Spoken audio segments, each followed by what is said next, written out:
Thank you very much, Chairperson. Greetings to the Commander-in-Chief of the EFF, Julius Sello Malema, EFF officials, commissars, the leaders of the Progressive Caucus, and sympathizers of the revolutionary movement in Africa that turns 11 years old on the 27th of July. To be young is to be in a stage of becoming, of working towards your goals and aspirations to transition from being dependent to independent. However, the youth of this country are perpetual children, and some will never know independence until their old age. At the realization of how doomed we are under your leadership, Mr. President, thousands continue to give in to Nyaupe, and young women and girls amount to bottle girls for you and your friends at the peak of their vibrancy and zeal for life and prosperity. We live with our parents, and finding a 40-year-old man asking his mother for bread is more common than otherwise.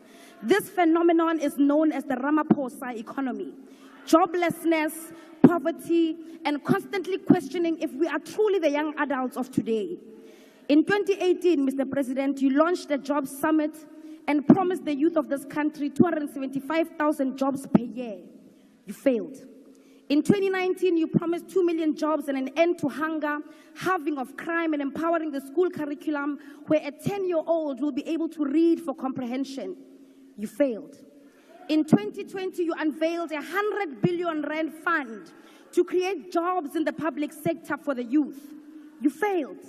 You launched the NSP against GBV and femicide, and 4 years later, on the eve of elections 2024, the murderer of Kirisaleti Elsin Donje was granted bail of 2,000 rands.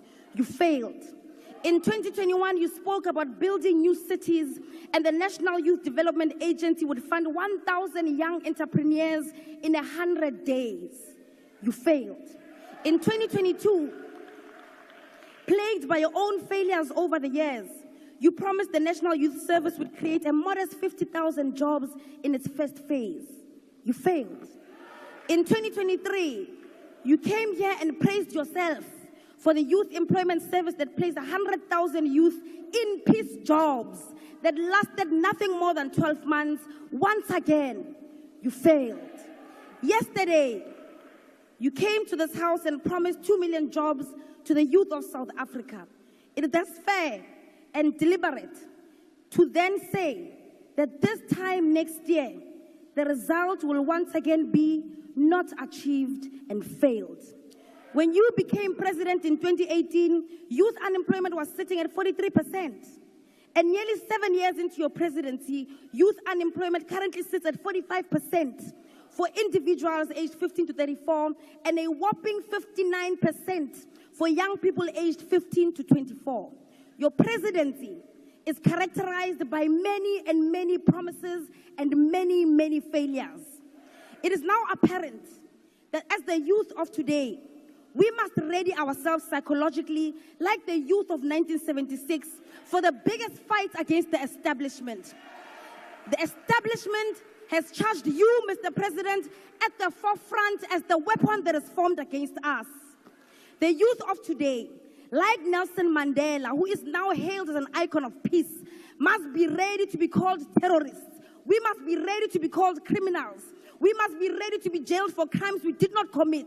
We must be ready to be character assassinated like Idam Mntwana, Robert Sobukwe, Nkgopotshe Tiro, Steve Biko, Winnie Mandela, and Julius Malema. But amongst ourselves as the youth of this country, we know who the true criminals are. We know who stole our land from our grandmothers. We know who stole our mines. We know who stole COVID-19 funds that was meant to keep our people alive. We know who stole Tembisa Hospital money. We know who stole SAA, ISCO, Sasol, Telkom. We know who is now stealing Eskom, Transnet, PRASA, and even privatizing our water. All the while, you are creating an impression that these are natural disasters, despite the fact that they are orchestrated by the true criminals of the government of today, deployed by the Oppenheimers. We know who stole the money that is meant to eradicate pit toilets in the Eastern Cape. We know who stole NSFAS money. We know the mafias of the Steenhof heist. We know the thugs of the Skills Development Fund, and we definitely know who the #1 money launderer is.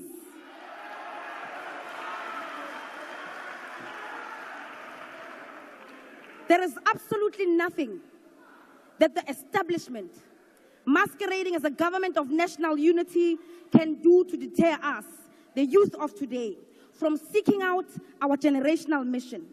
The government of the ANC has not fooled all of us. It is under the ANC that we saw privatization of state-owned entities at a large scale, much higher than that of the apartheid government. A trail of privatization that is so aggressive that even our healthcare isn't spared through the NHI. The rise of the establishment and the collapse of the state takes shape under the government of the ANC. That is the legacy of the ANC today. The positive outcomes of all of this neoliberal facade of the government of the day is that we now rightly characterize the neoliberal agenda encompassing of all its participants who are part of the GNU coalition. We now know who the enemy of economic freedom is. Even if in the past they pretended to be a part of us and spoke like the forefathers of the emancipation movement. The battle lines have been drawn. It is the subject of the Oppenheimer, the GNU coalition versus the people of South Africa. The youth of this country will continue to chant economic freedom in our lifetime.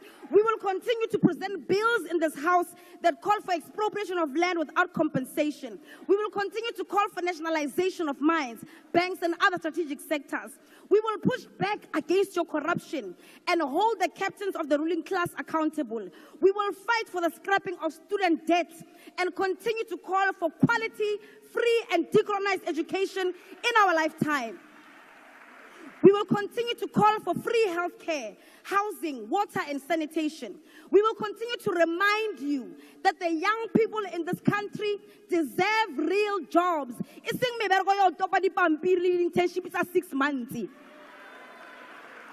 We want industrial development, insourcing of security guards and cleaners, free pads, Mr. President, and all those rent manipulators to be arrested and to rot in jail. The people's power is rising in Africa, and we will not be left behind.